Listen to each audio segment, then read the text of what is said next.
ආයිබෝන් ළමයි. අද අපි ආයෙත් බලන්නේ මෙතනදී අපේ A level accounts වලට අදාළව company account එකක්. ඒ කියන්නේ සමාගම් ගාණක් විනාඩි කීපයක් ඇතුළත ඒ කියන්නේ අපිට වෙන් කරලා තියෙනවා මේකට විනාඩි 36ක් ලකුණු 20ක්. ඒක ඊට වඩා අඩු කාලෙකින් කොහොමද කරගන්නේ කියන එක ගැන තමයි අපි දැන් කතා කරන්න යන්නේ. සම්පූර්ණ ආකෘතිය පිළියෙල කරලා ඒ ආකෘතියට අදාළ පෙරවැර සියල්ලක්ම සමගම හරියට මේ ගාන අභ්‍යාසය කොහොමද කරන්නේ කියන එක පිළිබඳව තමයි කරන්නේ. ඒකදී ඔයගොල්ලන්ට බලා ගන්න පුළුවන් මේ කාලකලමනාකරණය සහ මේ දේවල් කොහොමද මෙතනදී සිද්ධ වෙන්න ඕනේ. දැන් මෙතනදී මූලික වශයෙන්ම අපිට වැදගත් මේකේ ආකෘතිය. හරිද? ආකෘතිය ගොඩාක් වැදගත් අපිට. මුලින්ම අපි බලන්න ඕනේ මේකේ ෆෝමැට් එක. ෆෝමැට් එක හරියට තිබුණොත් තමයි හරිද මේ වැඩේ අපිට කරන්න ලේසි. මොකද ශ්‍රී ලංකා ගිණුම් කරන ප්‍රධානක මූලික ප්‍රකාශන ඉදිරිපත් කිරීමේ ප්‍රමිතිය ප්‍රකාරව අපි ආකෘතිය පිළියෙල කළ යුතුයි. හරිද? ආකෘතිය පිළියෙල කරන්න ඕන ශ්‍රී ලංකා ගිණුම් කරන ප්‍රමිතිය ප්‍රකාරව. මොකද මේක පොදු සමාගමක් නිසා අපි අනිවාර්යයෙන් මේ අදාළ ආකෘතිය අනිවාර්යයෙන්ම අනුගමනය කළ යුතුයි. ඒ කියන්නේ ගිණුම් කරන ප්‍රමිත අපිට අවශ්‍යයි පුතේ. ඒතර ගිණුම් කරන ප්‍රමිතයකට අදාළව මේ LKS 1 කියන ගිණුම් කරන ප්‍රමිතිය ප්‍රකාරව තමයි මේ සංරචකයන් එක ගොඩනගන්නේ. මෙතනදී අපිට අහලා තියෙනවා දැන් අපි 2020 අභ්‍යාසය තමයි මම වත් එක කතා කරන්න යන්නේ අද. හරිද? ඒතර 2020 කියලා කියන්නේ මේ බොහොම මෑතකදී ආපු පේපර් එක. අපි බලමු මේකේ සමාගම් ගාන කොහොමද අපි හදාගන්නේ ඒ ටයිම් එකට කියලා. හරි. ඒතර 2020 සමාගම් ගාන වට මේ විදිහට කියනවා සීමිත විනුක පොදු සමාගමේ 2020 331 දිනට සාරාංශගත ශේෂ පිරික්සුම් පහත දී ඇත. ඒතර සාරාංශගත ශේෂ පිරික්සුමක් දෙනවා විනුක පොදු සමාගමට අදාළව දේපල පිරිත් උපකරණ දාන වටිනාකම භාවිත අයිතිය සහිත වත්කම් කල්බදු විකුණුම් පිරිව වෙළඳ ලැබිය යුතුද වෙළඳ ගෙවිය යුතුද 2023 331 දිනට තොගේ කියන්නේ අවසන් තොගේ තියෙන මේ ශේෂ පිරික්සුමේ අවසන් තොගේ තියෙනවා කියව ගම ආගමකට යනවා වර්ෂයේ කියන්නේ කාලක්ෂේත්‍ර දාලා විකුණුම් පිරිව හදලා ශේෂ පිරික්සුම් තුළ විකුණුම් පිරිව තියෙනවා. කියන අවසන් තොගේ සඳහා වන දිස්තරහන වාර්තා කරලා තියෙන මේ වෙනකොට. ඒ කියන්නේ ආරම්භක තොගේ ගැනුම් වෙනම නෙමෙයි විකුණුම් පිරිවයි ශේෂ පිරික්සුම ඇතුලේ තියෙනවා. හරි? ඊළඟ මුදල් හා සමානතය වන්දි සඳහා ප්‍රතිපාදන ප්‍රකාශිත ප්‍රාග්ධනයේ සාමාන්‍ය කොටස් 2019 4 දිනක ඉඩම් ප්‍රත්‍යාගන්න සංචිතය කියන්නේ ආරම්භක ප්‍රත්‍යාගන්න සංචිතයේ කාලච්ඡේදය ඉඩම් වලට අදාළව 19 4 දින රඳවාගත් තිබේ. ඊළඟට ගෙවිය යුතු පරිපාලන වියදම් බෙදා හැරීම් වියදම් මූල්‍ය වියදම් වෙනත් වියදම් කල්බදු වගකීමක් දීලා තියෙනවා ඔයාලට. ගෙවි ආදායම් බදු දීලා තියෙනවා. කාලච්ඡේදයේ ආරම්භයේ බදු සඳහා ප්‍රතිපාදන දීලා තියෙනවා. ඊට පස්සේ ගැළපිලි ඔයාලට දීලා තියෙනවා ගැළපිලි 13ක්. ඒ 13න් පස්සේ වගේ අහනවා LKS 1 මූල්‍ය ප්‍රකාශන ඉදිරිපත් කිරීමේ ප්‍රමිතිය අනුව ප්‍රසිද්ධ කිරීම සඳහා සීමිත විනුක පොත් සමාගමේ පහත මූල්‍ය ප්‍රකාශන සටහන්ද ඇතුළුව පිළියෙල කරන්නයි කියලා 2020 331 දින අවසන් වර්ෂ සඳහා ලාභ හා වෙනත් විස්තීර්ණ ආදායම් ප්‍රකාශනය 20 331 දින අවසන් වර්ෂ සඳහා හිමිකම් වෙනස් වීමේ ප්‍රකාශනය සහ මූල්‍ය තත්ත්ව ප්‍රකාශනයේ අවසාන දිනට 2020 331. හරි.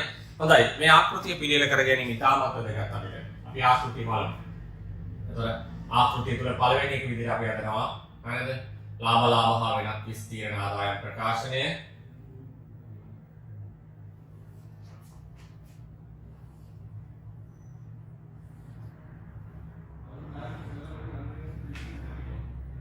සීමිත විනුක පොදු සමාගම 2021 20 331 දිනෙන් අවසන් වර්ෂය සඳහා ලාභ හා වෙනත් විස්තීර්ණ ආදායම්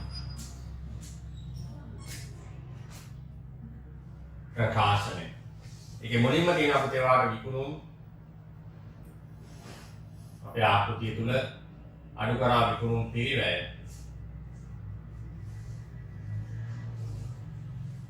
අඩු කරා අපිට එනවා දල ලාභය. ඒකට එකතු කරා වෙනත් ආදායම් අඩු කරා බෙදා හැරීමේ පිරිවැය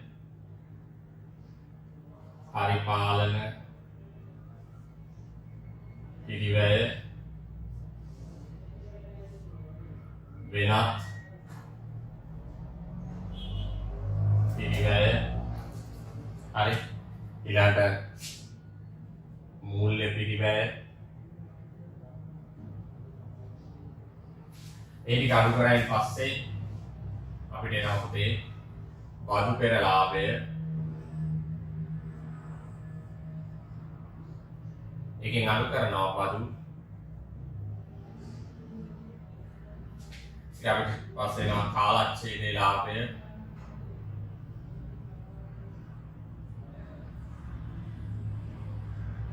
එකතු කරා වෙනත් විස්තීර්ණ ආදායම් ටික ගැලපෙන්න පස්සේ අපිට එනවා මුළු විස්තීර්ණ ආදායම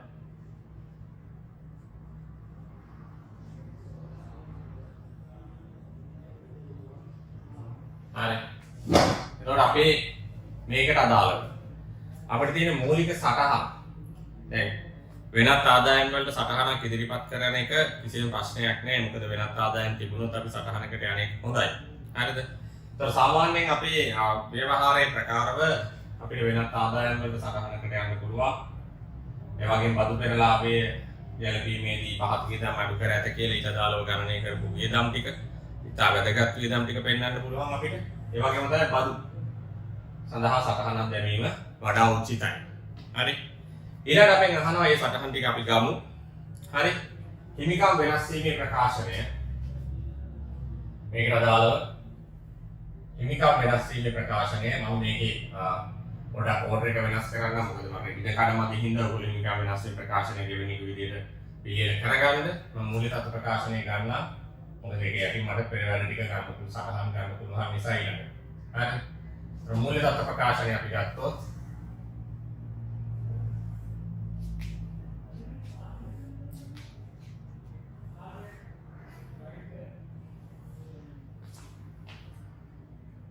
සීමිත විනුග පොදු සමාගම 2020යි 3.31 දිනට මූල්‍ය තත්ත්ව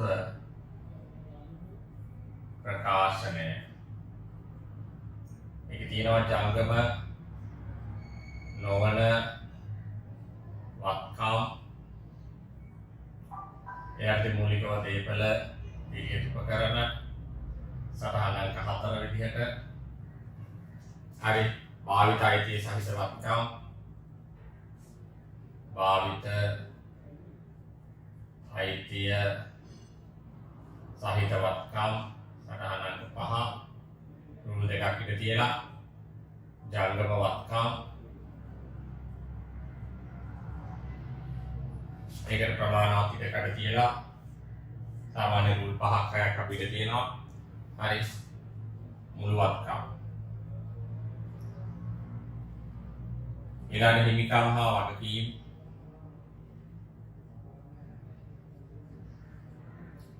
එයටතේ මුලින්ම හිමිකම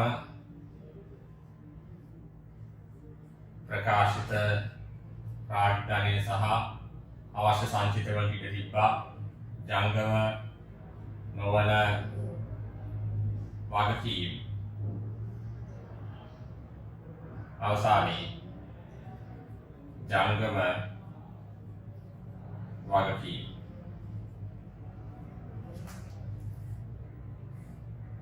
ඉතින් අපි දෙනවා මුළු හිමිකම් හා වගකීම් හරි. ඔය තමයි අපේ දෙවෙනි ආකෘතිය විදිහට අපි ඉලක්ක කරගත්තා අපේ හිමිකම් මූල්‍ය තත් ප්‍රකාශනය. ඊළඟ හිමිකම් වෙනස් වීමේ ප්‍රකාශනයේ ප්‍රධාන වශයෙන් හිමිකම් ශීර්ෂයන් අපි හඳුනා ගන්නවා හතරක්. වදන්නවා ඒක ප්‍රධාන වශයෙන් හිමිකම් ශීර්ෂයන් හතරක් අපි හඳුනා ගන්නවා.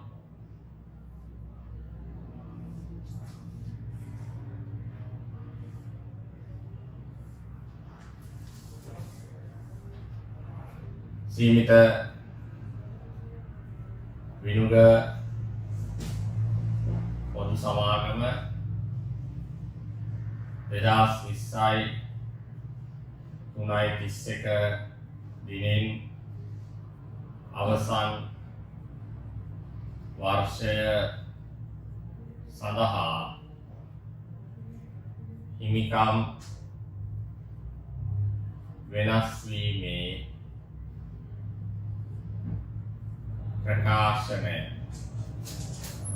ඒ තුළ තියෙනවා අපේ මූලිකව අපි ගත්තොත් ප්‍රකාශිත ප්‍රාග්ධනය, පොදු සංචිතය,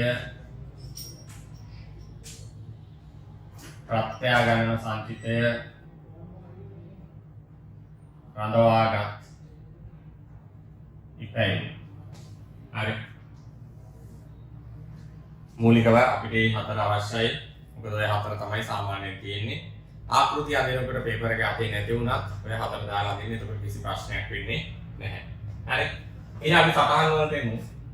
හරි. සටහන එක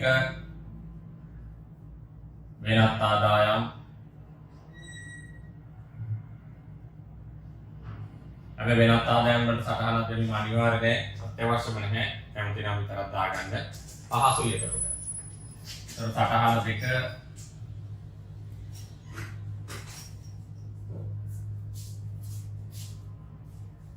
බදු පෙර ලාභය. හරි.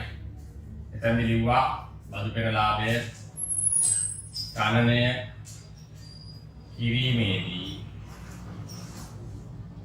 පහත වියදම් අඩු කර පැවතුණි.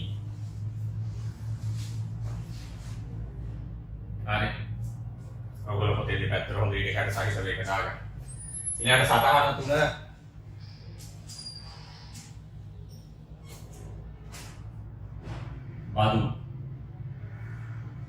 බදු සටහනේදී පුතේ මේ විදිහට.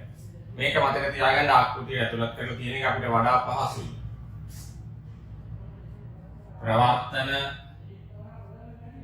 වර්ෂයේ ඇස්තමේන්තුව ධනමෝරිය පෙර ඌන අදී වෙන් කිරීම. හරි. ඔක තියාගන්න. ඒක අපිට වඩා පහසුයි. එතකොට සටහන හතර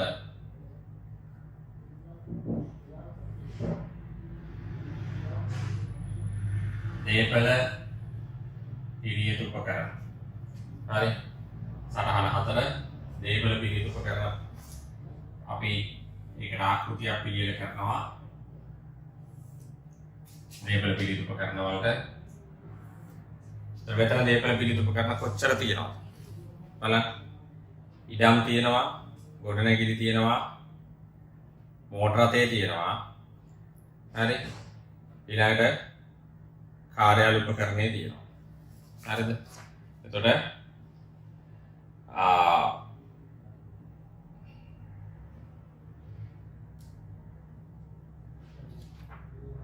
ඉඩම්, ගොඩනැගිලි, මෝටර රථ, කාර්යාල උපකරණ හතරක් අවශ්‍යයි.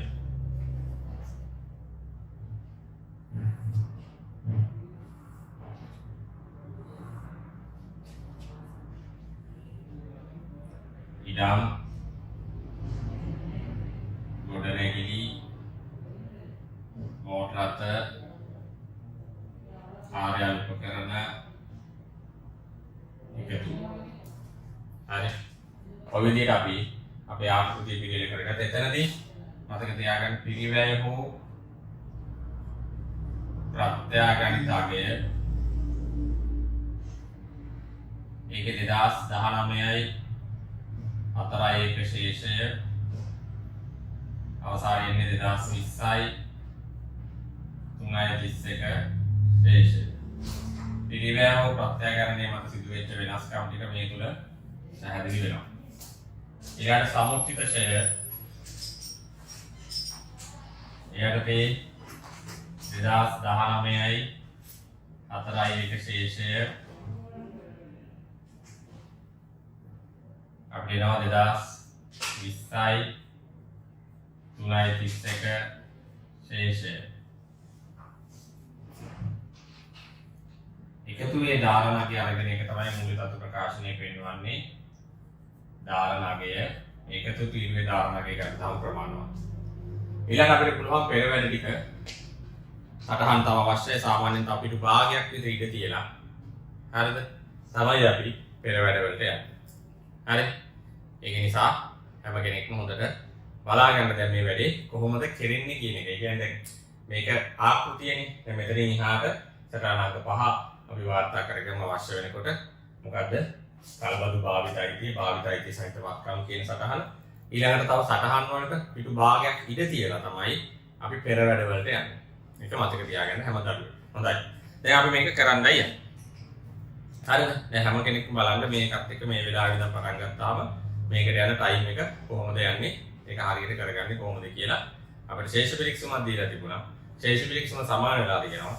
ශේෂ පිරික්සුමට එළියෙන් දානවා අපි මේ ගැළපිලි ටික. මේ හැම ගැළපිල්ලකටම හර සටහනකුත් තියෙනවා. ඒක සමාන ප්‍රතිවිරුද්ධ පැල සටහනකුත් තියෙනවා. එතකොට අවසානයේදී කොහොමත් මේ මූලික තත්ත්ව ප්‍රකාශනයේ දෙපැත්ත සමාන වෙලා තියෙනවා. හරි? හොඳයි. බලන්න දැන් මුලින්ම අපිට කියනවා 2020 3 දිනක අවසන් වර්ෂය සඳහා මූල්‍ය ප්‍රකාශන පිළියෙල කිරීමට පෙර පහත දෑ සඳහා ගැළපීම් කළ යුතු වේ. දැන් මේවා ගැළපීම් කරන්න පොතේ අපි මූල්‍ය ප්‍රකාශන පිළියෙල කරන්න කලින් මේ ගැළපිලි ටික කරන්න ඕනේ. හරි? බලන්න පළවෙනි මුලින්ම කියන පෙර පිවිසි පෙර පිට ක්‍රමය භාවිතා කරමින්. ඒ කියන්නේ FIFO ක්‍රමය භාවිතා කරමින් තොගවල පිරිවැය මිනුම් කිරීම සමාගමේ ප්‍රතිපත්තිය වේ. කෙසේ වුවද 2020 3 දිනක තොගේ පිරිවැය වැරදීමකින් භාරිත සාමාන්‍ය පිරිවැය ක්‍රමයට මිනුම් කර ඇත. එම වටිනාකම ගිණුම්ගත කර ඇත. හරි? ඒ කියන්නේ මේක වැරදිලා වැක් ක්‍රමයට නැත්නම් භාරිත සාමාන්‍ය පිරිවැය ක්‍රමයට තමයි හදලා තියෙන්නේ. ඒ විදිහට හදපු එක තමයි වාර්තා කරලා තියෙන්නේ. හරිද? නමුත් වාර්තා වෙන්න ඕන FIFO ක්‍රමයේ භාවිතයෙන් හදපු ගාන තමයි වාර්තා වෙන්න ඕනේ. ඒ නිසා මතක තියාගන්න එතනදී මේ වැරද්ද නිවැරදි කරන්න ඕනේ. FIFO ක්‍රමයට වාර්තා වෙන්න ඕන එකක් වැක් ක්‍රමයට වාර්තා වෙලා තියෙනවා. ඒ වගේ මේ වැක් ක්‍රමයට හදපු එක තමයි අවසන් තොගයේ විදිහට දාලා තියෙන්නේ. 2021 දිනට පෙර පිවිසි පෙර පිට ක්‍රමයේ මත මිනුම් කරන ලද තොගයේ පිරිවැය 6750. කියන හරියට හැදුවා නම් FIFO ක්‍රමයට හැදුවා නම් ඒක 6750ක් වෙන්න ඕනේ. නමුත් දැනට ශේෂ පිරික්සමේ වාර්තා කරලා තියෙන පුතේ වැක් ක්‍රමයට හදපු තොගය. වැක් ක්‍රමයට හදපු බලන්න අවසන් තොගයේ කීයද තියෙන්නේ කියලා ශේෂ පිරික්සමේ. ශේෂ පිරික්සමේ තියෙන්නේ 6488යි. එහෙනම් අවසන් තොගිනුමට හර වෙලා තියෙන්නේ 6488යි. වෙළඳ ගිණුමට බැර වෙලා තියෙන විකුණුම් පිරිවැය ගණනය කිරීමට අදාළව ඒ ගානම තමයි. බලන්න වෙළඳ ගිණුමේ විකුණුම් පිරිවැය කොච්චර තියෙනවද කියලා. 51300ක් තියෙනවා. ඒතර මෙතනදී පුතේ විකුණුම් පිරිවැය 51300ක් තියෙනවනේ. එහෙනම් විකුණුම් පිරිවැය කියන තැනට ගිහිල්ලා ඔයාගේ මේ ශේෂ පිරික්සමේම කොච්චර මේකෙන් තව කියන්නේ මේකෙන් හරිනම් අඩු වෙනවා 6750. නමුත් මේ විකුණුම් පිරිවැය ගත්තී අඩු වෙලා තියෙන්නේ 6488. එතකොට 6750ක් තමයි අඩු වෙන්න ඕනේ. අඩු වෙලා තියෙන්නේ 6750යි 6488 අතර වෙනස 262ක්.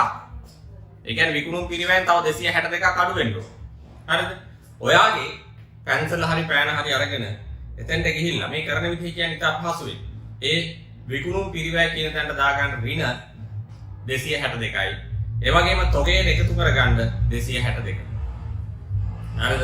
එතකොට අය 6488 වෙච්ච තොගය තව 262ක් එකතු වෙලා තමයි ශේෂ පිරික්සුමේ තියෙන්නේ. ඒක අපිට පස්සේ දාගන්න පුළුවන්. මේ ගැළපෙන්නේ මෙච්චරයි. ශේෂ පිරික්සුම තුල මේක කරගන්න. එතකොට ඒක අවසාන ගිණුම් වලට දානකොට තොරතුරු ටික ඒක දාගන්න පුළුවන්. හොඳට බලාගන්න දැන්. 262ක් අඩුවෙන් තියෙන. එහෙනම් මේ 6488ට ගිහිලා ධන 262යි. අර 51300 කියන විකුණුම් පිරිවැයෙන් තව 262ක් අඩු වෙන්න ඕනේ. මොකද අඩු වෙලා තිබුණේ 6488යි. තව 262ක් අඩු වෙන්න ඕන 6750 වෙන්න නම්. එතනින් ඍණ 262යි. 6488 කියන අවසන් තොගයට ධන 262යි. බලන්න එතකොට ශේෂ පිරික්සම ආපහු සමානයි. එකකින් හර පැත්තෙමයි මේ දේ උනේ. එකක් අඩු වුණා 262ක් අනිත් එක වැඩි වුණා. වැඩේ ඉවරයි. ආයි කිසි ප්‍රශ්නයක් නැහැ මේවට මුකුත් හානි කරන්න දෙයක් නැහැ. මොකද මේ විකුණුම් පිරිවැයට තව දේවල් ගැලපෙන්නත් පුළුවන්. තොගයට තව දේවල් ගැලපෙන්නත් පුළුවන්. ඒ වහම තියෙන එක අපිට වඩා ලේසියි. හරි? ඊළඟ ගත්තොත් දෙවෙනි ගැලපෙන්න. බලන්න.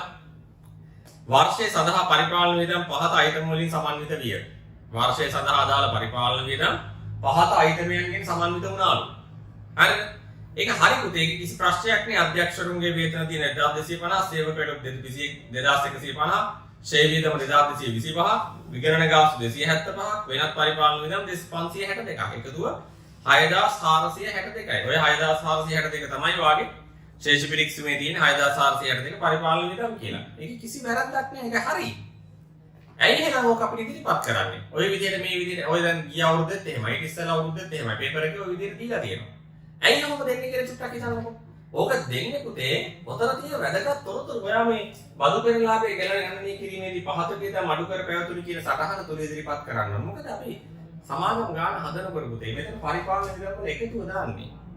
නමුත් අපේ පරිශීලකව කැමති අධ්‍යක්ෂකවරු මේ කොච්චර ගාස්තුවක් අරගෙනද විගණකවරු කොච්චර ගාස්තුවක් අරගෙනද කියන එක පිළිබඳව දැනගන්න. ඒක වැදගත් තොරතුරු පුතේ. ඒ නිසා අපි ඒව හරියට හඳුනගෙන ඒක මේ තුල අනාවරණය කරන නමුත් ඒක ඔයාගේ ගැළපෙලි වලට කිසිම හානියක් කිසිම බලපෑමක් ඇති කරන්නේ නැත. හරිද? මේ තියෙන තොරතුරු වැදගත් වේ සමහර විට මේ ඉදිරියේදී හම්බ වෙන අපිට ගැළපෙලි වලදී. සමාගම් ප්‍රචාරණ ගාස්තු ලෙස 350ක් අධ්‍යක්ෂකවරුන් විසින් ඔවුන්ගේ පෞද්ගලික බැංකු ගිණුමෙන් ගෙවා ඇත. සමාගමේ ප්‍රචාරණ ගාස්තු 350ක් ගෙවලා තියෙනවා අධ්‍යක්ෂකවරු ඒගොල්ලන්ගේ පෞද්ගලික වියදමෙන්. මෙම මුදල සමාගම විසින් ප්‍රතිපූර්ණය කර ඇති අතරේ වැරදීමකින් අධ්‍යක්ෂකවරුන්ගේ වේතන ගිණුමට ගත කර ඇත. අන්න බලන්නකො එහෙනම් වැරදීනේ කතාව. ඒතර මේ අධ්‍යක්ෂකවරුන්ගේ වේතන ඇතුලේ මේක තියෙන්න බෑ. හරිද? මේ 350. එහෙනම් 350 අධ්‍යක්ෂකවරුන්ගේ වේතන වලින් මොකද වෙන්න ඕන පුතේ? අයින් වෙන්න ඕනේ. එහෙනම් ඔයා මොකද කරන්න ඕනේ? ඔයාගේ ගිහිල්ලා හරිද? ඔයාගේ පරිපාලන වියදම් කියලා ශේෂය කීයක් තියෙනවද බලන්නද? පරිපාලන වියදම් කියලා වෙනත් පරිපාලන වියදම් කියලා, ඒ කියන්නේ පරිපාලන වියදම් කියලා ශේෂ පිරික්සීමේ තිබුණා පුතේ ඔයාගේ. බලන්න පරිපාලන වියදම් කියලා තිබුණා 6462ක්. ඒකේ විස්තරය තමයි ඔයාලට මේ දීලා තිබුණේ. මෙතන 6462 මෙන්න මේවා තමයි මේකේ ඇතුළත් වෙන්නේ කියලා. ඒ 6462කින් හරිද? 6462 කියන ශේෂය ඔයාලට තියෙනවා ශේෂ පිරික්සීමේ. හරිද? එතකොට ඔයා මොකද කරන්න ඕනේ? ඔයාගේ වියදම් වල ඔයාගේ පෙරවැඩවල පිළියෙල කර ගන්න පුතේ වියදම් විශ්ලේෂණය. ඔයාගේ පෙරවැඩවල වඩා ලේසි වාට මේ ක්‍රමය. පෙරවැඩ අංක 1 විදිහට වියදම් විශ්ලේෂණය.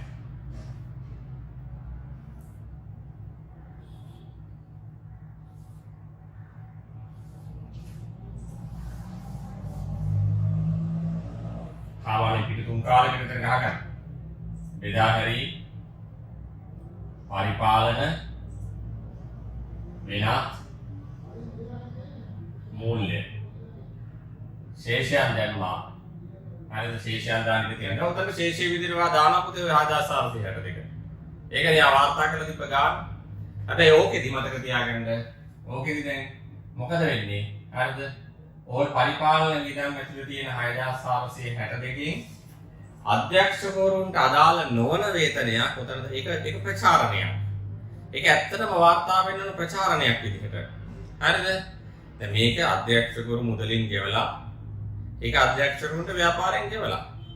අධ්‍යක්ෂකවරයාගේ මේකේ සම්බන්ධතාවය ඉවරයි. ව්‍යාපාරයේ වියදම ව්යාපාරයෙන් මුදලින් ගෙවුව විදිහට තියෙන්නේ. හරිද?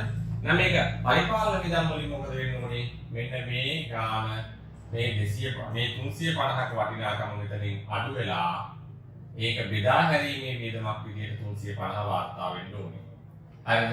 ඒක තමයි නිවැරදි ඒක පරිපාලන වියදම් වලින් අයින් කරලා 350ක් බෙදා හැරීමේ වියදම් යටතට දානවා. ඒතර මේක මොකද්ද මේ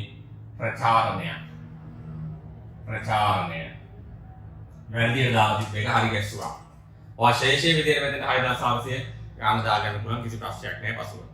ඒ වගේම තමයි වාගේ දැන් ওই දෙවෙනි සටහනේ ගිහිල්ලා පුතේ ඔය 1250 කියන එකට ඍණ ලකුණක් දාගන්න 350.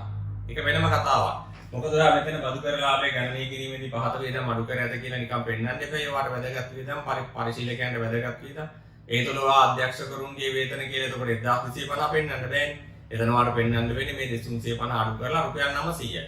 මේ නිසා එතන ඍණ දාගන්න අපි පස්සේ එක කරමු රුපියල් 350 අඩු කිරීම. හරිද? ඊළඟ කියනවා හතරවෙනි ගැළපෙළි සමාගම විසින් භාණ්ඩ විකිණීම හා විකිණීමෙන් පසු මාස 6ක නඩත්තු සේවා සැපයීම සඳහා 2020යි 3යි එක දින ගනුදෙනු කරපු සමග කිවිසුමකට එළඹෙන ලදී. ගිවිසුමේ මුළු ප්‍රතිෂ්ඨාව 1500ක් වූ අතරින් 1000ක භාණ්ඩ විකුණුම් සඳහා වන අතර ඉතිරියේ නඩත්තු සේවා සපයීම සඳහා වේ. සමාගම විසින් ගිවිසුම් මත එකතු වූ සියලු භාණ්ඩ 2020 331 දින විකුණන ලද අතර ගිවිසුමේ මුළු ප්‍රතිෂ්ඨාව මුදලින් ලැබී ඇත. මෙම මුදල් වටිනාකම විකුණුම් තුල ගිණුම්ගත කරන මේ 1500ම. චුට්ටක් හිතන්න පුතේ විකුණුම් තුල මේක ගිණුම්ගත කරන්න පුළුවන් 1500ම. මේ භාණ්ඩවල ප්‍රතිෂ්ඨාව මේකේ විකුණුම් ගිවිසුමේ මුළු ප්‍රතිෂ්ඨාව 1500යි. හරි පිළිගන්නවා. නමුත් ඒ 1500 ඇතුළේ තියෙන්නේ භාණ්ඩවල විකුණුම් වටිනාකම රුපියල් 1000යි. ඉතුරු 500 දීලා තියෙන්නේ ඉදිරි මාස 6ක කාලයක් සඳහා නඩත්තු සේවා සැපීමේ වියදම විදිහට. හරිද? එතකොට අපිට මේ 1500ම මේ වර්ෂ අවසාන දිනේ මේ විකුණුම සම්පූර්ණ වෙලා තියෙනවා. නමුත් මේ 1500ම පුතේ ඔයාලට ගන්න බැහැ ඔයාගේ විකුණුම් ආදායම විදිහට. ඔයාට මේකෙන් විකුණුම් ආදායම විදිහට ගන්න පුළුවන් කීයක් විතරද? රුපියල් 1000ක් විතරයි. ඉතුරු 500 ඔයාට මුදලින් ලැබුණා. හැබැයි ඉදිරියේදී ලබා දීමට නියමිත සේවාවන් සඳහා නඩත්තු සේවා සඳහා ඒක ඇත්තටම කලින් ලැබීමක් වගකීමක් විදියට වාර්තා වෙන්න ඕනේ. එහෙනම් පුතේ බලන්න දැන් මේක හොඳට තේරුම් ගන්න. මේවා හරි සරල දේවල්. හරිද? එහෙනම් වාගේ විකුණුම් ආදායම ඇතුලේ මේ 1500ම දාලා තියෙනවා. ඒ කියන්නේ මුදල් ගිණුමට කර වෙලා විකුණුම් වලට බැල වෙලා තියෙනවා. විකුණුම් කියලා වාගේ ශේෂ පිරික්සුමේ තියෙනවා පුතේ මේ වෙනකොට 79500ක්. එතෙන් යන්න ශේෂ පිරික්සුමේ ගිහිල්ලා පැන්සල හරි පෑනෙන් හරි ඍණ ලකුණක් දාගන්න ඍණ ලකුණක්. ඒ කියන්නේ මෙතෙන්ට හර කිරීමක් කරන්න රුපියල් 500. හර කරලා ඉවරලා ඒ බැරසටහන යන්න ඕන කොහෙටද? ජංගම වගකීම් වලට. සාමාන්‍යයෙන් වෙළඳ ගෙවිය යුතු වලට ඉඩ තියලා. හරිද? හරි. ඒ කියන්නේ කලින් ලද නඩත්තු සේවා. හරිද? කලින් ලද නඩත්තු සේවා ආදායම් රුපියල් 500 බැර කරන්න ජංගම වගකීම් යටතට. විකුණුම් ගිණුමට හර වුණා. ඒ කියන්නේ 79500න් අඩු කරා 500ක ශේෂ පිරික්ස මේ ගලපලා තියෙන පස්සේ අපි ඒක ශේෂයන් අවසාන ගිණුම් වලට දානකොට හරි ගන්න අඩු කරලා ගමු. තව විකුණුම් වලට ගනුදෙනු වෙන්න පුළුවන්. හරි. මතක තියාගන්න ඒක. හරිද? ඒ නිසා ඒක හරියටම දැන් ඔන්න අපි වාර්තා කරා. මෙතනදී විකුණුම් ගිණුමට අපි මොකද කරේ පුතේ? ඒක හර කරලා ඉවර වෙලා කලින් ලද නඩත්තු සේවා කියලා මෙතනට බැර කරා බැර ශේෂයක් හඳුනගත්තා 500ක්. හරි? ඊළඟට බලන්න පුතේ දැන් ඔන්න එනවා අපි වැදගත්ම ගැළපිල්ලට. මොකක්ද වැදගත්ම ගැළපිල්ල? දේපල, පිරියත සහ උපකරණ ගැළපිල්ල. බලන්න පහත් සඳහන් තොරතුරු දේපල, පිරියත, උපකරණ හා බැඳේ. සියලු වටිනාකම් දහස් වලින් ඉදිරිපත් කර ඇත. ශේෂයන් දෙනවා 19.4 දිනට. කිසි අවුලක් නැතුව දාගන්න පුළුවන් කෙනා. බලන්න ශේෂයන් ටික දාගන්න 19.4 දින. 22500යි. ගොඩනැගිලි 9500යි. මෝටර 9500යි. කාර්යාල උපකරණ 7500යි. එකතුව 49000යි. ඒ වගේම ප්‍රවර්තන වර්ෂය තුල මිලදී ගැනීම තියෙනවා ගොඩනැගිලි 5000ක් සහ මෝටර 6000ක් 11000ක්. ප්‍රවර්තන වර්ෂයේ ෂේ තියෙනවා ගොඩනැගිලි 725ක්, මෝටර 1550 සහ කාර්යාල උපකරණ 1500ක් විදියට. අවසාන දිනට සමුච්චිත ෂේ දීලා තියෙනවා පුතේ 4500යි 3500යි 2500යි. හැබැයි පුතේ අපි හරියටම දන්නේ නැහැ මේ ෂේ ටික හරියටම කරලාද කියලා මෙයා. ඒක ඇත්තටම අපි දැනගන්න වෙන්නේ මේ ගනුදෙනු වලින් පස්සේනේ. මේවා ගැලපුවා මේවා හඳුනගත්තයින් පස්සේ. ඒ නිසා අපි දැන්ටම වාර්ෂික ෂේ නොදා ඉමු. අපි ආරම්භක ශේෂයන් පුළුවන් ඒවා දාගමු. මෙතන ආරම්භක ශේෂයන් වා දැන් වාර්තා කරලා තියෙනවා. ඒ වගේම ආරම්භක ශේෂයන් වාට වාර්තා කළ හැකි සමුචිත ෂේවල. මොකද වාට වර්ෂයේ ෂේ දීලා තියෙනවා 725ක් ගොඩනැගිලි වල. අවසානයේ දීලා තියෙනවා 4500ක් සමුචිත ෂේ. එහෙනම් ඔය 725න් හරි ඔය 725ක වටිනාකමෙන් කියන්නේ 4500න් 725ක් මේ අවුරුද්දේ නම් ආරම්භයේ තිබිලා තියෙන පුතේ 3775යි. ආරම්භයේ තිබිලා තියෙන්නේ. මෝටරත් වාර්තා කරමු අපි. මෝටරත් බලන්න 3500ක අවසානයේ තියෙන වර්ෂ 1550යිලු. එහෙනම් 1950ක් නේද? 3500න් 1550ක් ගියාම 1950යි ආරම්භක ශේෂය. ඒ වගේම තමයි කාර්යාල උපකරණ ප්‍රවර්තන වර්ෂ 1500යි අවසානයේ 2500ක් තියෙනවා නම් ආරම්භයේ සමුචිත ෂේ වෙන්න ඕන 1000යි. හරිද? එහෙනම් මෙතන 3775යි 1950 ධන 1000 කියලා කියන්නේ 6725යි. 6725ක ශේෂයක් ආරම්භයේ තිබිලා තියෙනවා. ඔන්න එන ආරම්භක දේවල් දාගත්තා. දැන් අපිට බය නැතුව මේක රට ගන්න පුළුවන්. අපි දන්නවා වර්ෂය තුල අත්පත් කරගත්ත ඒවා සම්බන්ධයෙන් දීලා තිබුණා. ඒ වගේම වර්ෂයේ ෂේ දීලා තිබුණා. අපි හරිද නැද්ද කියලා හරියටම දන්නේ නැහැ පුතේ. අපි බලමු මේක. හරි? බලන්න මෙතන ව්‍යාපාරයේ ඉඩම් ප්‍රථම වරට 2016 3.31 ඒ කියන්නේ මේක අවුරුදු 4කට කලින් හරිද? ප්‍රත්‍යාගන්නේ කර ඇත. මේව ප්‍රත්‍යාගන්නේ නැතිව අතිරික්ත ඉඩම් ප්‍රත්‍යාගන සංචිතය තුලින් නිරූපණය වේ. බලන්න වාගේ ශේෂ පිරික්සීමේ තියෙනවා පුතේ ඉඩම් ප්‍රත්‍යාගන සංචිතයක් ආරම්භක දිනට වාට දීලා ඒක දීලා තියෙන්නේ 3500යි. ඒ 3500න් පැහැදිලි වෙන්නේ මේක අවුරුදු 4කට කලින් ඉඳන් ප්‍රත්‍යාගන්නයක් මත ඇති වෙච්ච සංචිතය අතිරික්තය මත ගොඩනගපු සංචිතය. මෙමෙයිදම 20.3.31 දිනට දෙවන වරට 18000කට ප්‍රත්‍යාගන්නය කර ඇත. කෙසේ වුවද මෙතෙක් ගිණුම් ගත කර නැත. කිසි අවුලක් නැහැ. තාම ගිණුම් තරබල නැහැ. එහෙනම් මේකේ අවසාන ශේෂයේ ෂේවල බලපෑමක් නැහැ. ඒ නිසා අවසාන ශේෂය වෙන්න ඕන 18000. අවසාන ශේෂය වෙන්න ඕනේ 18000. එතකොට මෙතන වෙනසක් එනවා. බලන්න දැන්. අඩුවීමක් තියෙනවා. බලන්න අඩුවීම. 22500න් 18000ට අඩු වුණාම හරිද? 4500ක්. මොකද්ද මේ? ප්‍රත්‍යාගන්න ඌනතාවය. ප්‍රත්‍යාගන්න ඌනතාවය 4500 ඉඩම් වලට අදාළව. දැන් මෙතෙන්ට මේක බැරණි උනේ කියන්නේ අඩුනේ උනේ මේ කිනුමට. බැර වෙච්ච එකේ හරසටහන යන උන සාමාන්‍යයෙන් නම් වෙනස් වියදම් වලට. හැබැයි ප්‍රශ්නේ තියෙන්නේ එකපාර වෙනස් වියදම් වලට දාන්න පුළුවන් කමක් නැහැ. දැනටමත් මේ මත ගොඩනැගිච්ච සංචිතයක් තියෙනවා පුතේ ශේෂ පිරික්සීමේ 3500. එහෙනම් මේ 4500න් අපිට අර 3500 හිලව් කරලා ඌනතාවයට අලාභදායී තත්ත්වයේ විදිහට වර්ෂයට ගන්න ඕන වෙන්නේ කීයක් විතරද? රුපියල් 1000ක් විතරයි. 1000 වලින්. එහෙනම් මෙතනදී මේ 4500 3500ක් හිලව් කළ හැකි මේ පවතින මෙතන ශේෂයක් තිබුණයි කියලා කියනෝනේ අපිට. මෙතන 3500ක ශේෂයක් තියෙනවා ප්‍රත්‍යාගන්න සංකේතේ. මේකෙන් අඩු කරන්න පුළුවන් ඒ 3500. එහෙනම් මේ 4500න් එතනට කෙලින්ම යන්න බෑනේ. යනවනම් යන්න ඕනේ ආදායම් ප්‍රකාශනයේ හරහා මුළු විස්තීර්ණ ආදායම විදිහට. එහෙනම් මෙතෙන්ද දැම්මා ප්‍රත්‍යාගණන ඌනතාවය ඉඩම් රුපියල් 3500යි. හැබැයි ඍණ. හරි. ඉතුරු 1000 වෙනත් වියදම් යටතට ප්‍රත්‍යාගණන ඌනතාවය 1000 වෙනත් වියදම් යටතේ වාර්තා කරනවා. එහෙනම් මෙතෙන්ට බැර වෙච්ච 4500ේ 1000ක හර සටහනක් වෙනත් වියදම් වලට 3500ක හර සටහනක් ඔයාගේ වෙනත් විස්තීර්ණ ආදායම් යටතට මේක හරහා ගිහිල්ලා මෙතනින් ඒ 3500 අඩු වෙලා ප්‍රත්‍යාගන්න සංචිතය අවසානයේ බිඳුවක් බවට පත් වේ. ඉදිරියේදී අපි ඒක බලමු. හොඳයි. ඔයාලා කියනවා වර්ෂය තුල ගොඩනැගිලි සහ මෝටර රථ පිළිවෙලින් 19 10 1 දින සහ 20 1 1 දින මිලදී ගෙන ඇත. කෙසේ වුවද මිලදීගත් දින නොසලකා වැරදි සහගත ලෙස වත්කම් වල වාර්ෂය අවසාන පිරිවැයමත ප්‍රවර්තන වර්ෂයේ ෂය ගණනය කර ඇත. වැරදි වැඩි. තනිකර වැරදි. ෂය ගණනය කරලා තියෙන්නේ ඔයාගේ අවසාන පිරිවැයමත. වෙන්න ඕනේ අත්පත් කරගත් දිනයන්ටනේ ෂය වීම වෙන්න ඕනේ ගණනය කරන්න ඕන හරියන. හැබැයි ගණනය කරලා තියෙන්නේ එහෙම නෙමෙයි.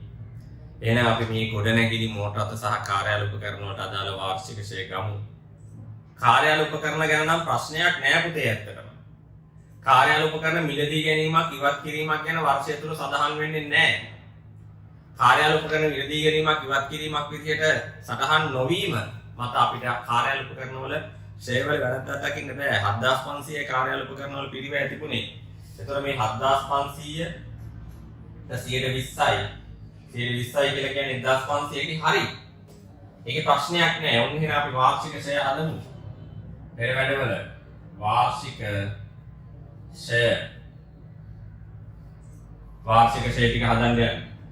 මුලින්ම ගොඩනැගිලි.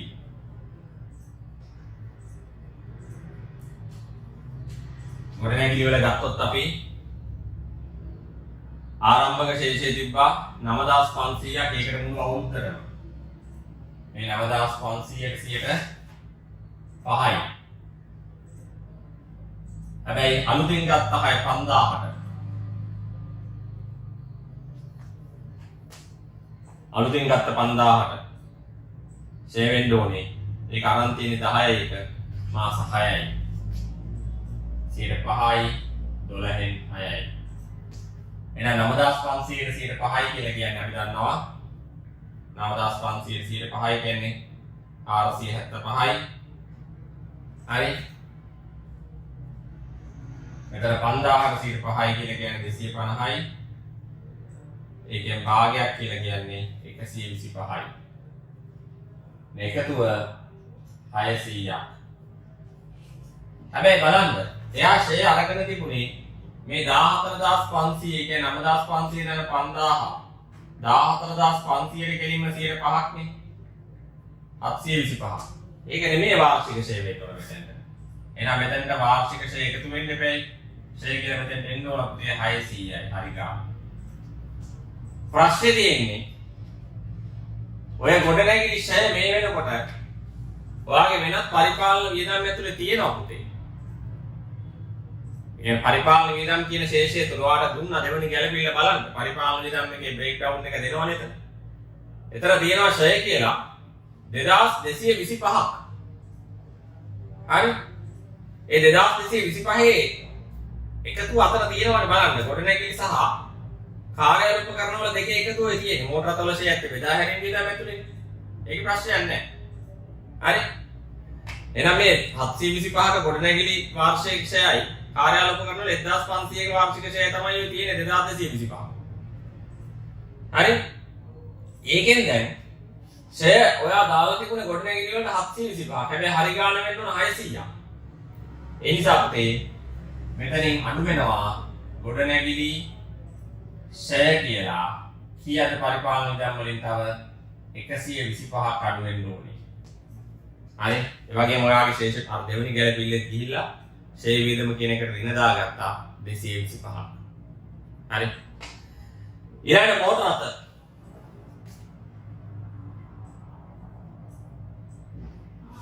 මෝටර රථ වලත් එහෙමයි. ඒකේ 9500කට 10යි. වර්ෂ ආරම්භයේ තිබ්බ එකට 10 කියන්නේ 950යි. වර්ෂයේ තුල 6000ක් ගත්තා. ඒ 6000 පැවති දිනයේ කාලයට. එතකොට මේ 6000ට කොහොමද වාර්ෂික ෂය වෙන්නේ? 10යි 12න් 3යි.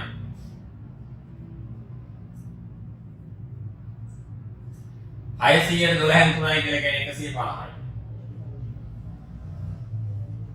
එහෙනම් මෙතන 1100ක් වෙනවා. එහෙනම් මෝටර රථවල වාගේ ෂේ දීලා තිබුණා වාගේ 1550. ඒ 1550 අරන් තිබ්බේ මේ 9500 එකතු කරලා ආපු 15500ට 10යි. ඒක වැරදි. 1100 තමයි හරි ගාන. ඒ කියන්නේ එතෙන්දී ඔයා වැඩිපුර වාර්තා කරලා තිබුණා ෂේ පුතේ 450. ඒක බෙදා හැරීමේ වියදම් ඇතුලේ තියෙන්නේ. එහෙනම් ඒක බෙදා හැරීමේ වියදම් ඇතුලේ අඩු වෙන්න ඕනේ 450. මෝටර රථ ෂය 450 අඩු වෙන්න ඕනේ. හරි. ඊළඟට බලන්න පුතේ. කාර්යාල උපකරණ වල ප්‍රශ්නයක් නැහැ. ඒකේ 1500 වැරද්දක් නැහැ. මේ 7500 20යි. ඒක මේ පරිපාලන වියදම් ඇතුලේ තියෙනවා. ඒක කිසි අඩුපාඩුවක් නැහැ. ඒක වැරද්දක් නැහැ. ඒ ටික හරි. අනේන වාර්ෂික සේවා ගිණුම් තිබුවා නිවැරදි ආකාරයට. හරි. මෝටර රථ බෙදා හැරීම සඳහා යොදා ගන්න ලබන අතර පරිපාලන වියදම් අනිකුත් වත්කම් පරිපාලන කටයුතු සඳහා භාවිතා කෙරේ. මෝටර රථ හැර ඉදිරිය පරිපාලන වියදම් ඇතුලේ මෝටර රථ කතන්දරයේ තින්දැත්තේ වාර්ෂික ෂය ප්‍රමාණය මෝටර බෙදා හැරීම වියදම් ඇතුලේ ඒ ගානේ 1550ක් තිබිලා තියෙන එකෙන් අපි අඩු කරා 450 හරි ගානට එන්න. හොඳයි. ගැළපෙලි අංකය 6. ගන්ධනුකරුවෙකු විසින් සමාගමට විරුද්ධව නඩුවක් පවරා තිබූ ගන්ධනුකරුවෙකු විසින් සමාගමට විරුද්ධව පවරා තිබූ නඩුවක 2020යි 5යි 15 දින ප්‍රකාශයට පත් කරන ලදී. අන්න බලන්න නඩුවක තීන්දුව ඇවිල්ලා තියෙනවා 2015යි 20යි 5යි 15. එහෙනම් අපිට ඔළුවට පටාස් ගාලා යන්න ඕනේ LKS 10 මෙතනදී. වාර්තා කරන කාලච්ඡේදයට පස්සේ දුවේ. ඒ අනුව එදින සම්පූර්ණ වන්දිය පියවීම සඳහා 550ක් ගෙවන ලදී. යන්න ගෙවලත් එක්ක. මෙම නඩුව 2020යි 12යි එක දින ගොනු කර තිබූ අතර ඒ කියන්නේ 20යි 3යි 31 දින වන විට එහිමින් පැවතුණු නඩුවක්. සමාගමේ නීතිඥයන් මත අනුව 2020යි 3යි 31 දිනට හඳුනාගත් ප්‍රතිපාදනයේ ශේෂ පිරික්සුමේ දක්වා ඇත. කීයක ප්‍රතිපාදනයක් ඒගොල්ලෝ ඇස්තමේන්තු කරලා මේක ගල්පලා තිබුණාද බලන්න. වන්දි සඳහා ප්‍රතිපාදනයේ විදිහට 800ක්. හැබැයි මේක දැනගත්තා අපි. දැන් 550යි ගෙවන්න උනේ. හරිද? 2020යි 6යි 15 දින අධ්‍යක්ෂක මණ්ඩලයේ සමාගමේ මූල්‍ය ප්‍රකාශන නිකුත් කිරීම සඳහා අනුමැතිය ලබා දී ඇත. වාර්තා කරන කාලච්ඡේදයෙන් පසු සිදුවීමක්. 2020යි 4යි 1 සිට 2020යි 6යි 15 දින දක්වා කාලය තමයි වාර්තා කරන කාලච්ඡේදයෙන් පසු කාලය. මූල්‍ය ප්‍රකාශන වල සඳහන් දිනයක් අධ්‍යක්ෂක මූල්‍ය ප්‍රකාශන ප්‍රසිද්ධ කිරීම සඳහා බලය පවරන දිනයක් අතරතුර කාලය තුල සිදුවන සිදුවීම් ගලපනවද නොගලපනවද වාර්තා කරන දිනට පැවති තත්ත්වයකට තවදුරටත් සාක්ෂි සපයන්නේ නම් එය අපි ගලපයි. වාර්තා කරන දිනට පැවති නඩුවක වෙන්කිරීමක් කරලා තිබුණා. ඒකේ සත්‍ය ප්‍රමාණය වාට දැන් හඳුනගෙන තියෙනවා. ඉතින් බොරු වෙන්කිරීම අවශ්‍ය නැහැනේ. එනවා වන්දි වෙන්කිරීම කියලා මෙතෙන්ට දාන්න ඕන කීයද? වන්දි වෙන්කිරීම කියලා ජංගම වගකීම් යටතට වා ගන්න ඕන පුතේ 550ක් විතරයි. නමුත් දාලා තිබුණ 800ක් වැඩිපුර වෙන් කරලා. ඒ කියන්නේ වියදමක් විදිහට අරගෙන 800ක් දාලා තිබුණා. එහෙනම් වියදම් වලින් අයින් කරන්න වෙනත් වියදම් වලින් කීයක්ද? 250. වන්දි වෙන් කිරීම. වැඩිපුර අඩු කරලා තිබුණා. ඒක නැවත ලාභයට එකතු කරයි කියන්නේ වියදම් වලින් ඒක අඩු කරා. එතනට බැර වෙලා හරිද? මෙතනට හර වුණා මෙතනදී 800ෙන් 250ක් අඩු වෙලා 550යි වෙන්නේ. හරි. ඊළඟට බලන්න. ඊළඟට ඔයාගේ 7 වෙනි ගැළපෙන්න. ගොඩනැගිල්ලක භාවිත අයිතිය වසර 4ක කාලයකට ලබා ගැනීම සඳහා 2020යි 3යි 1 දින සමාගම විසින් කල්බදු දිවිසුමකට එළඹෙන ලදී. අන්න පුතේ 2020යි 3යි 1 කියලා කියන්නේ මේ බලන්නකෝ. වර්ෂ අවසානය වෙන තව මාසයයි තියෙන්නේ. හරිද? කල්බදු දිවිසුමට එළඹෙන ලදී. කෙසේ වුවද අලුත් වැඩියාව සඳහා රුපියල් ලක්ෂ 5ක වියදමක් දැරීමෙන් පසු 2020යි 3යි 31 දින සිට මෙම ගොඩනැගිල්ල භාවිතයට යොදාගත හැකි විය. එනම් මේක පාවිච්චියට ගන්න පුළුවන් වෙන්නේ 2020යි 3යි 31 ඉඳන්. හරි. මෙම අලුත් වැඩියා කිරීම තුළින් මුළු කල්බදු කාලය තුළම සමාගම ප්‍රතිලාභ ලැබේ අපේක්ෂා කෙරේ. කෙසේ වුවද මේ මුදල වෙනත් පරිපාලන වියදම් තුළ ගිණුම් ගත කර ඇත. බලන්න එතකොට වෙනත් පරිපාලන වියදමක් විදිහට මේක දාලා තියෙනවා. හරිද? වෙනත් පරිපාලන වියදම් කියලා වාගේ තිබුණානේ 562ක්. වාගේ දෙවෙනි ගැළපෙන්නට අදාළව ඒක ඇතුලේ මේ 500 තියෙනවා. හරිද? ඒක වැරදි. ඒක මේ කල්බදු වත්කමට එකතු වෙන්න ඕනේ. අලුත් වැඩියා කාලය තුල කල්බදු පොලිය අය කරනු නොලැබේ. එහෙනම් මේ වර්ෂයේ කිසිදු පොලියක් නැහැ. දිවිසුමට අනුව 2021යි 3යි 31 දින සිට ඒ කියන්නේ ඉදිරි වර්ෂයේ අවසාන දින සිට 4913ක වාර්ෂික කල්බදු වාරිකයක් ගෙවිය යුතු වේ. 2021යි 3යි 31 දින අවසාන වර්ෂ දහා අදාළ කල්බදු පොලිය 1890 ඉදිරි වර්ෂයේ පොලිය. මේ වර්ෂයේ පොලිත් නැහැ. මේ වර්ෂයේ ෂෙයත් නැහැ එහෙනම්. හරි. මෙතනදී වාගේ සටහන් අංක 4කට සටහන් අංක 5ට එන්න පුතේ. සටහන 5. සටහන 5. භාවිත අයිතිය සහිත වත්කම්. භාවිත අයිතිය වත්කම්. එයටදී මොනවද තියෙන්නේ මේ මොකටද යන්ත්‍රයක්ද?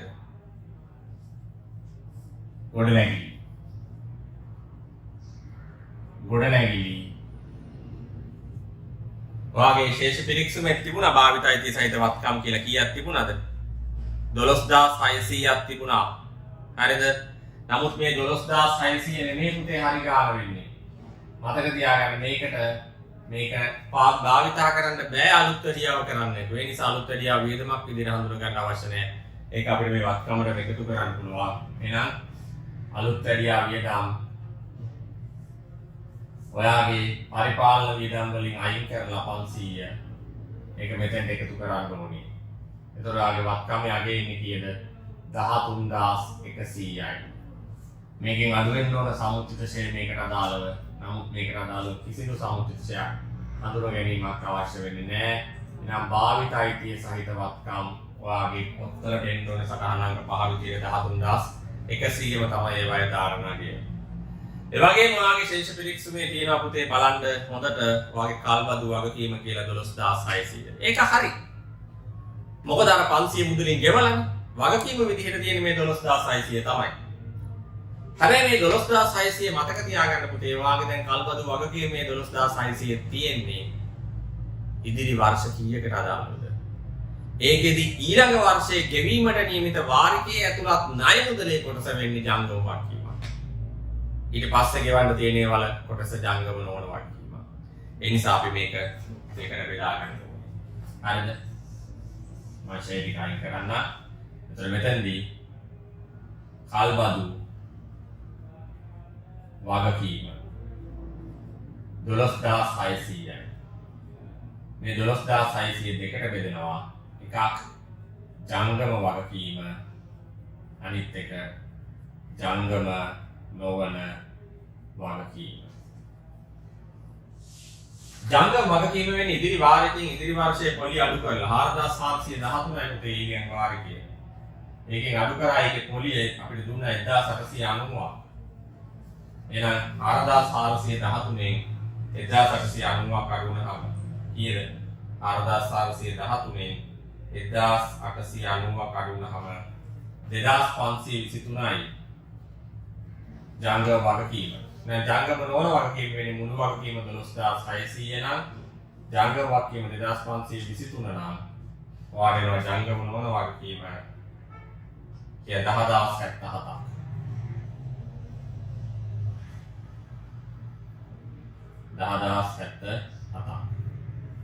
එනවා වාගේ මෙතන ජංගම නොවන වගකීම් යටතේ කල්බදු වගකීම 10077ක් විදිහට ජංගම වගකීම් යටතේ කල්බදු වගකීම 2523ක් විදිහට වාර්තා කරනවා. ඒක දෙකට කරලා පෙන්නනවා. හරි. ඊළඟ 8 වෙනි ගැළපිල්ල අවසාන ගැළපිල්ලට බලන්න. වර්ෂය තුල ගෙවූ ආදායම් බදු තුල පසුගිය වර්ෂය සඳහා ගෙවූ රුපියල් 520ක් ඇතුළත් වේ. 2023 දී අවසන් වර්ෂය සඳහා මුළු ආදායම් බදු වගකීම 650ක් ලෙස ඇස්තමේන්තු කර ඇත. මේ බලන්න පුතේ දැන් ප්‍රවර්තන වර්ෂයේ ඇස්තමේන්තු වෙන 650යි කිසි කරදරයක් නැතුව අපිට වාර්තා කරගන්න පුළුවන්. ඔයාගේ ශේෂ පිරික්සීමේදී පෙර කාලච්ඡේදයේ සඳහා ඇස්තමේන්තු කියලා තිබුණේ 2019 4 දිනට ආදායම් බදු සඳහා ප්‍රතිපාදනයේ තිබුණ පුතේ 400ක්. ඒ කියන්නේ ගිය අවුරුද්දේ අවසාන කාර්තුවට ගෙවන්න නැතුව වෙන් කරලා තිබ්බ ගාන 400යි. ඒක ඇත්ත ගාන මේ අවුරුද්ද හොයාගෙන තියෙනවා කීයක් විදිහද 520ක් විතර හොයාගෙන ඒක ගෙවලා.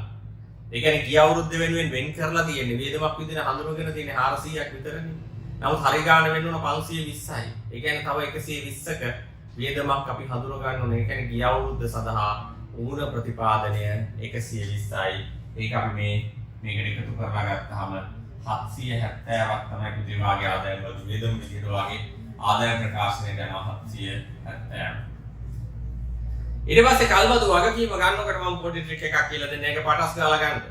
හරිද? මේක නිකන් හිතලා ගන්න ඕන ළමයෙකුට පුළුවන්. මේ අවුරුද්දට අදාළ 650. මතක තියාගන්න. ගිය අවුරුද්දේ ගෙවල ඉවරනේ. 400ක් වෙන් කරලා දුන්නා 520ක් ගෙවල ඉවරයි කොහොමද? මේ අවුරුද්දේ ගෙවුව ගන්න කියලා. මේ අවුරුද්දේ ගෙවුව ගන්න වාගේ ශේෂ පිරික්සුමේ තියෙනවා. ගෙවු බදු කියලා 1250. එහෙනම් ඔය 1250න් පුතේ ගිය අවුරුද්දේ 520ක් ගෙවලා තිබුණා. එහෙනම් මේ අවුරුද්දට දාලා 730යි. නේ? බලන්න. මේ අවුරුද්දේ සම්පූර්ණයෙන් බද්ද ගෙවලා තිබුණා 1250. ඔය 1250 ඇතුලේ ගිය අවුරුද්දේ වෙන එකක වෙලා ගෙවලා තිබුණා 520ක්. 730යි. මේ අවුරුද්ද වෙනවා 730ක් ගෙවලා. මේ අවුරුද්දට අදාළ ගාණත් 650යි. ඒ කියන්නේ වැඩිපුර ගෙවීමක් තියෙන 80ක ඉදිරියට ගෙව ගන්නවා. ඔක ඔය විදිහට හිතන්න අමාරු කෙනෙකුට ඕන. මෙන්න මේ විදිහට ඉතා සරල වැඩක් කරන්න පුළුවන් පුතේ. මේක වරදින්නෙම නැහැ. බය වෙන්න නැතුව කරන්න. පෙර වැඩවල ගහගත්ත බදු වෙන් කිරීමේ කිව්වා. බදු වෙන් කිරීමේ කිව්වා. ශේෂ පිරික්සීමේ තිබ්බේ ඒ විදිහට මේකට දාගන්න. ශේෂ පිරික්සීමේ බැලන තිබුණා වෙන් කිරීමක් විදිහට 400ක්. හරකට තිබුණා ගෙවු බදු කියලා 1250. මොක දාගන්න බැරි කෙනෙක් ඉන්නේ මේ බැර ශේෂ පිරික්සීමට අදාළව බදු වලට අදාළව තිබ්බ බැර එකයි හර එකයි දාගන්න බැරි කෙනෙක් නෑ. ඒ වගේම තමයි වාර්ෂික අදාළව බද්ද හඳුනගත්ත 770ක්. ඒක ලාභ කියනට ආදායම් ප්‍රකාශයට හර වෙලා තියෙනවා. හර වුණා නම් මේකට බැර වෙනවා. ලාභ කියනකොට මාරු වෙලා තියෙනවා 770. දැන් බලන්න මේකේ වෙනස. බලන්න මේක වැඩි 0.7යි නෑ. 1250යි. 1250යි 80ක් වෙනවා. හර ශේෂය. හර ඉදිරියට ගෙනා ශේෂය. ඒ කියන්නේ ඉදිරියට ගෙවු බද්ද සාමාන්‍යයෙන් අපේ තොගය වෙළඳ ලැබිය යුතු දානික තියලා ඉදිරියට ගෙවු බදු 80යි. හරි. ඔකට හිතලා ගන්න පුළුවන් මාර්ග කිව්ව විදිහ.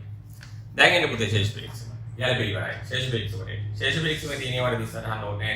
විස්තරන් සම්පූර්ණ වෙලා තියෙනවා. දේපල විදුපකරන ඔක්කොම වාර්තා කරා.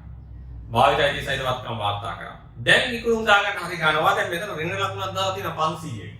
එහෙනම් මෙතෙන් එන්න ඕන 79000යි. හරි. විකුණු පිරිවැය 51300ක් තියෙනවා. ඔයා එකෙන් තව 262ක් අඩු කරලා අපිට 51038යි එන්න ඕනේ. 51038යි. හරි. වෙළඳ ලැබිය යුතු දෑ 5600ක් කිසිදු ගැළපෙන්නක් තිබුණේ නැහැ ජංගම මත්කමයකට. වෙළඳ ගෙවිය යුතු දෑ කිසිම ගැළපෙන්නක් තියෙන්නේ නැහැ 15500යි ජංගම වගකීමකට. තොගය 6750යි. හරි ගාන දායකට 6480ට 100 262 එකතු වෙනවා. මුදල් හා සමාන දෑ ජංගම මත්කමයකට මුදල් හා සමාන දෑ 1250යි. වන්දි සඳහා ප්‍රතිපාදනය ගැලපුවා ප්‍රකාශිත ප්‍රාග්ධනය කිසිදු වෙනසක් වුණේ නැහැ. ආරම්භක ශේෂයත් 25000යි අවසාන ශේෂයත් 25000ම තමයි.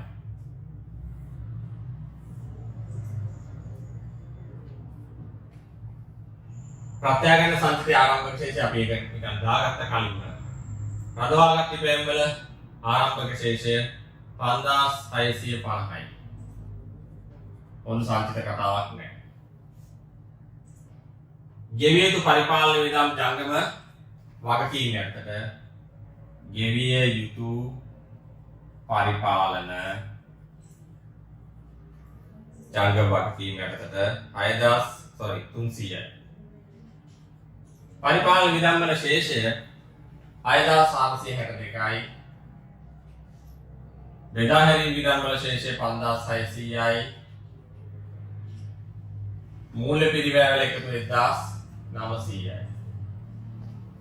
වෙනත් විධම් වල එකතු 1500යි. ඒ ශේෂයන් දාගත්තා. උඩ රූල අපි එක තිබ්බේ වට. කල්බදු වගකීම කිනුම් තැබුවා ගෙවු ආදායම් බදු සැලකිල්ලට ගත්තා. ප්‍රතිපාදනයේ බදු සඳහා සැලකිල්ලට ගත්තා. ඔච්චරයි. දැන් ඉන්න අපි මේක ඉවර කරමු. මුලින්ම මොකද කරන්න ඕනේ? වෙනත් ආදායම් කිසිවක් නැත.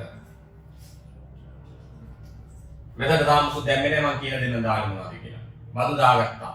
දේවල් පිළිතුරක ඉවර කරන්න පුතේ. 4500 කඩු කිරීම තා මිලදී ගත්තේම දාන්න අපි මිලදී ගැනීම අත්පත් කර ගැනීම කියලා.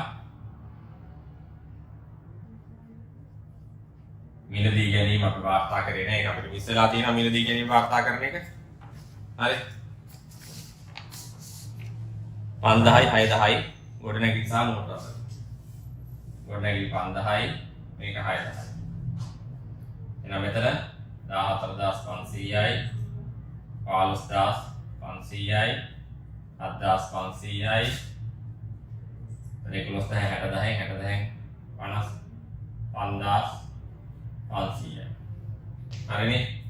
දෙපැත්තම එකතු කරලා බලන්න 18000 ධන 14500 ධන 15500 ධන 755500. හරි. ඊට පස්සේ එතන 600 1700යි 3200යි. මෙතන එතකොට 4375යි 3050යි 2500යි. එහෙනම් 4375 ධන 3050 ධන 2500 කියන්නේ 9925යි. බලන්න මේකෙන් මෙතන ගියාම හරියට වෙනවා මේ පැත්තෙන් එකතු කරත් එකයි මෙහෙන් එකතු කරත් එකයි. එහෙනම් මේ 55500න් අඩු කරා 9925ක් අපිට එනවා 45575.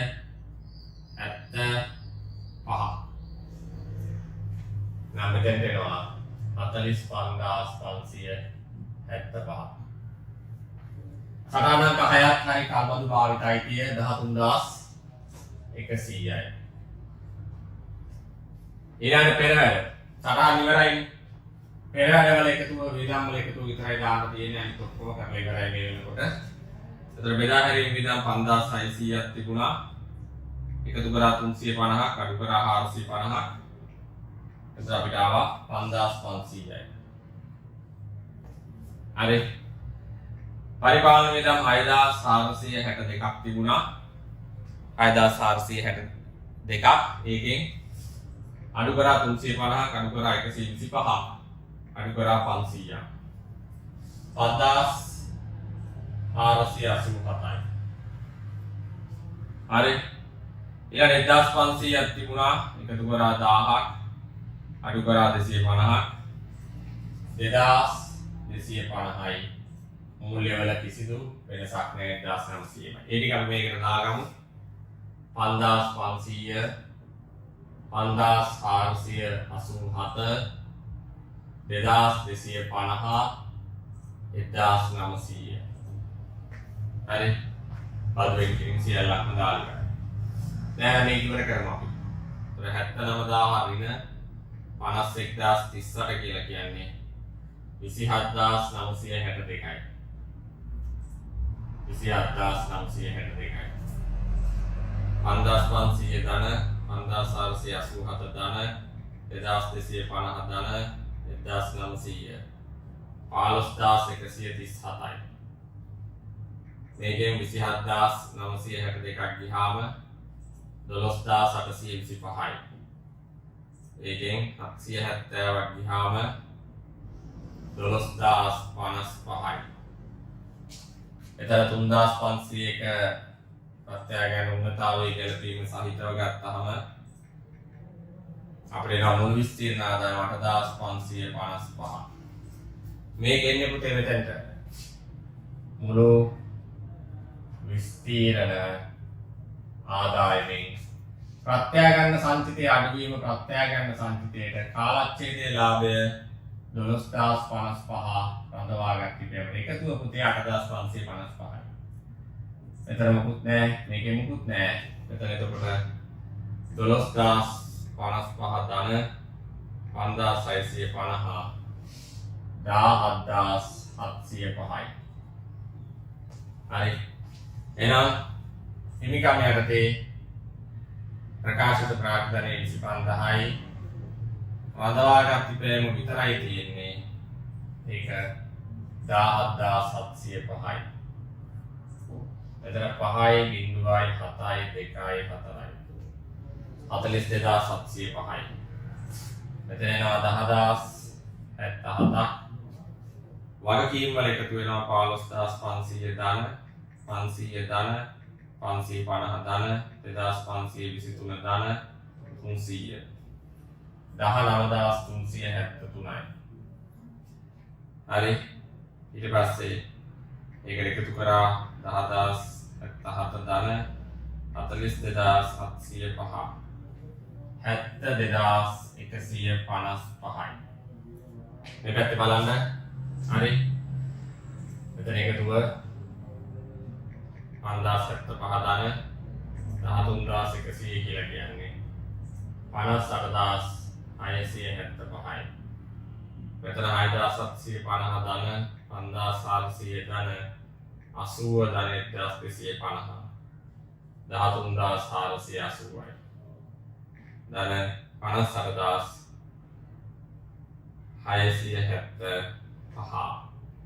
72155ට ගාන මේ විදිහට සමාන වෙලා තියෙනවා. දැන් පැහැදිලිනේ සියලු පෙරවැඩ සියලු निराකරණයන් සහිතව ගාන අපි මේ විදිහට හැදුවා. අපි ඉදිරියේදී තවත් වීඩියෝවක් තුලින් අපි හම්බෙමු. හරිද? ඉදිරි තවත් ඉතා වැදගත් මාතෘකාවක් පිළිබඳව සාකච්ඡා කරන්න ප්‍රශ්න පත්‍ර සාකච්ඡාවයි. ස්තුතියි.